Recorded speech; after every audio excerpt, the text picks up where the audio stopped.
আপনারা যারা উপদেষ্টা আছেন খুব আরামে আছেন, শহীদ পরিবার কিভাবে আছে এর কোনো খোঁজ আপনারা রাখছেন না।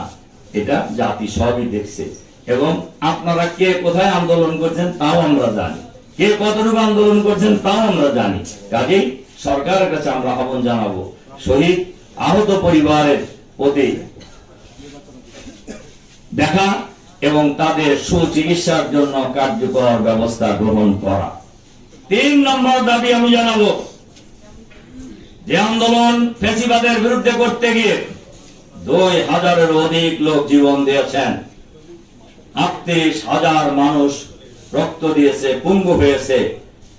এই সকল হত্যাকাণ্ডের গণহত্যার বিচার করতে হবে। কিন্তু আমরা কিন্তু গণহত্যার বিচারের আওয়াজ অত শুনি না। কেন কেন জীবন দিল তারা? এই গণহত্যার বিচার করতে হবে, এই দাবি সবার 18 কোটি মানুষেরও দাবি। অবশ্যই নির্বাচন হতে হবে, তবে গণহত্যারও বিচার দিতে হবে। গণহত্যার বিচার বাদ দিয়ে নির্বাচন এ জাতি আশা করে না। গণহত্যার আমরা সবাই বলি, আপনারা নির্বাচন যত তাড়াতাড়ি সম্ভব আপনারা দিবেন, এর মধ্যেই গণহত্যার বিচার করতে হবে। গণহত্যার সকল ডকুমেন্ট আছে, সকল ডকুমেন্ট আছে। আমরা প্রধান উপদেষ্টার কাছে আহ্বান জানাবো, নির্বাচনের আগে গণহত্যার বিচার সম্পন্ন করুন।